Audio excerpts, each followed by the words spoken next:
Hello and welcome to another Scrubcast. This is Game 3 between SangHo and SlayerSBoxeR from the GSL qualifiers, I believe it was. So, let's get cracking. Here we go!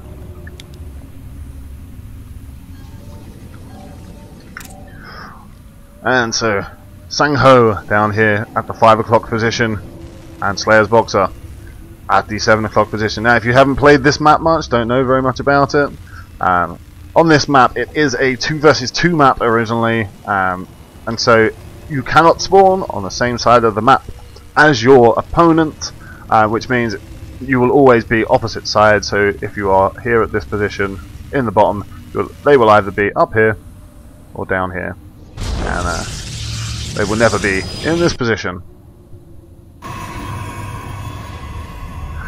So no matter where you spawn, if you spawn on this side, they will spawn on the other side. So we never get really short rush distances, apart from the one through the rocks. Here, you knock out these destructible rocks, knock out these destructible rocks, and you are in your opponent's base. In between, yes, there is a base. Right in between. Right in between. You'll notice that there are no gold minerals on this map. No gold minerals. So, pretty safe first. Your natural's pretty safe, got a pretty small choke. You can take this one here as your third. This one's fairly safe, got these rocks here that look after it. But most people that basically expand up here and then up here. Because your opponent is always on the other side of the map, these expansions on either side, or whichever side you spawn them, pretty safe. See, the usual thing from Terran, I would imagine. We're probably going to see the same build we saw in the previous 2 games from both these players. It wouldn't surprise me at all. Maybe they'll change it up, but I wouldn't think so. So, orbital command at 15, straight in with the Marine. Going to chase off this probe, and then go scouting for himself. It looks like, if we just look, his scan path is set down here. Thought he was maybe going to go to the top one first. Going to go down to the bottom one first, so he will find him pretty quick. And are we going to see fast expand again? You see the second supply depot put down, just so you can see the health of the destructible rocks.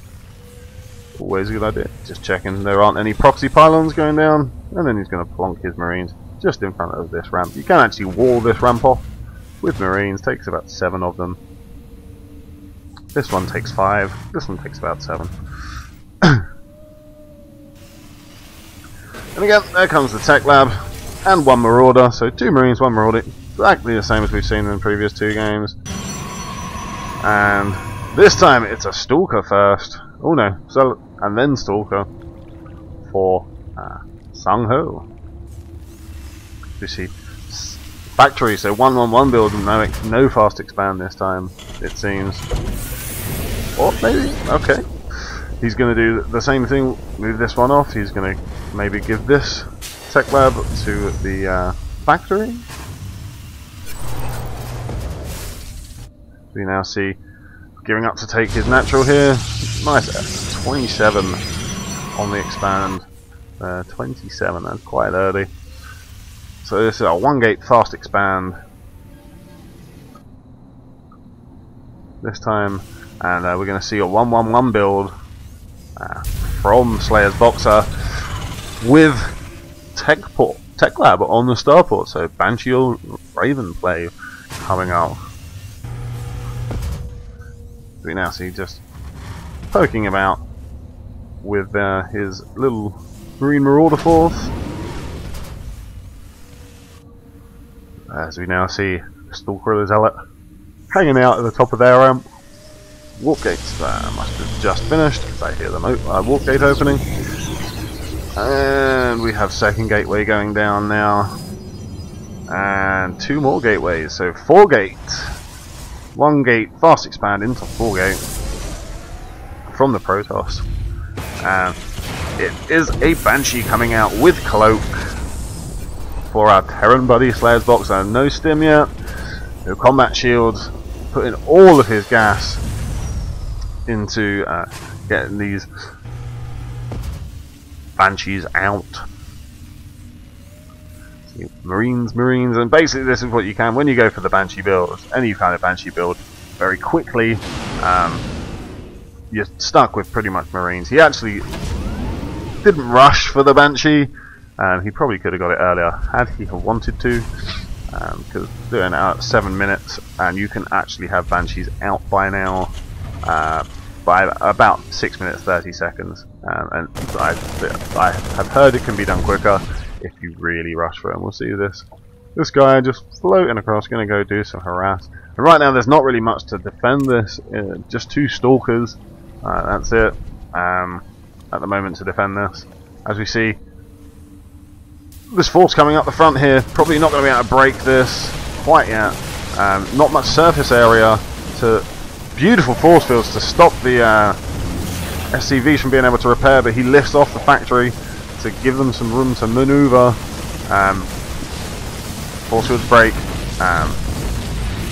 and he's cleaned that off now. Cloak is done, and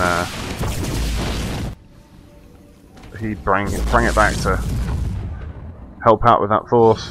He did stop the mining here as well. There's the Banshee. Going to be taking more of them out. He's got a few stalkers here, but he has nothing for detection. This Robo Bay is going to be a while before it comes up. This could be a GG pretty soon, because he is losing probes everywhere right now. And the second Banshee should be coming along at any time now as well. There it is, second Banshee coming in. Got about another 10 seconds before this observer's out. And he's going to be down to, we look at the units, he's down to 15 probes against 32. And SlayerSBoxeR now has his natural down, probably going to transfer over some SCVs pretty soon, little Maynard transfer. He's got all these guys sat at the front here doing absolutely nothing. Come on, Boxer. Come on, Boxer. Finally puts them back to work, as we now see 1, 2, 3, 4, 5 racks, 1 starport, 1 factory. This is the same general look as the other games, he's just got everything in a different order. You'll see Tech Lab, and then there'll be all one with a reactor, which will sit down here. We see the one Banshee coming back now.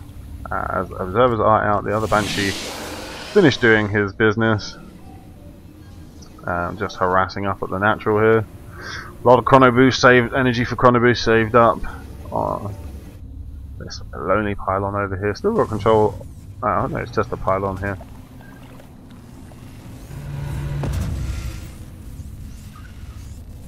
As we see again, a vastly superior force for SlayerSBoxeR.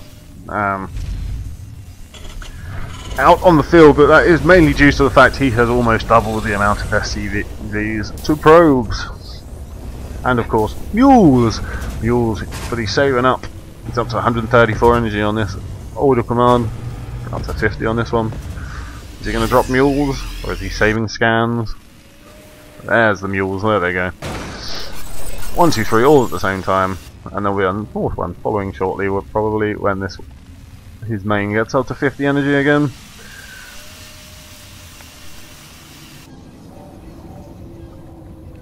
See 5 stalkers, 1 zealot out front.